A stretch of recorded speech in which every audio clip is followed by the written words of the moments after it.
बिस्मिल्लाहिर्रहमानिर्रहीम, अस्सलाम वालेकुम। वेलकम टू माय चैनल दावत इस्लाम। मैं हूं आपका दोस्त शफकत अली ऑफिशियल। उम्मीद करता हूं कि आप सब लोग ईमान के आला दर्जे पे होंगे। सूरतुल निसा के आयत नंबर 84 का तर्जमा, बस ए नबी तुम अल्लाह की राह में लड़ो, तुम अपनी जात के सिवा किसी और के लिए जिम्मेदार नहीं हो। अलबत्ता अहले ईमान को लड़ने के लिए उकसाओ, बाइद नहीं कि अल्लाह काफिरों का जोर तोड़ दे।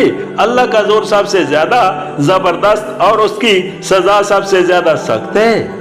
सूरतुल निसा के आयत नंबर 85 का तर्जमा, जो भलाई की सिफारिश करेगा वो उसमें से हिस्सा पाएगा और जो बुराई की सिफारिश करेगा वो उसमें से हिस्सा पाएगा और अल्लाह हर चीज पर नजर रखने वाला है। सूरतुल निसा हाशिया नंबर 113, यानी ये अपनी अपनी पसंद और अपना अपना नसीब है कि कोई खुदा की राह में कोशिश करने और हक को सर बुलंद करने के लिए लोगों को उभारे और उसका अजर पाए, और कोई खुदा के बंदों को गलत फहमियों में डालने और उनकी हिम्मतें पस्त करने और उन्हें इलाह कलीमतुल्लाह की सहोजत से बाज रखने में अपनी कुव्वत सर्फ करे और उसकी सजा का मुस्तहिक बने।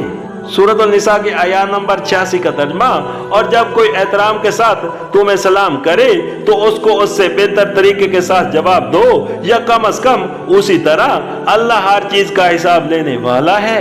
सूरतुल निसा हाशिया नंबर 114, उस वक्त मुसलमानों और गैर मुस्लिमों के तल्लकात निहायत कशीदा हो रहे थे, और जैसा कि तल्लकात की कशीदगी में हुआ करता है, इस बात का अंदेशा था कि कई मुसलमान दूसरे लोगों के साथ कजी खल्की से नापेश आने लगी।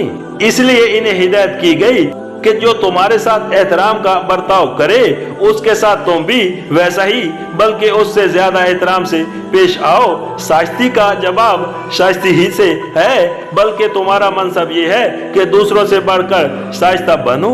एक दाई मुबल्लिग ग्रोह के लिए जो दुनिया को राह रास्त पर लाने और मसलिक हक की तरफ दावत देने के लिए उठा हो, दरस्त मिजाजी, तर्श रवि और तल कलामी मुनासिब नहीं है। इससे नफ्स की तस्कीन तो हो जाती है, मगर उस मकसद को उल्टा नुकसान पहुंचता है जिसके लिए वो उठा है।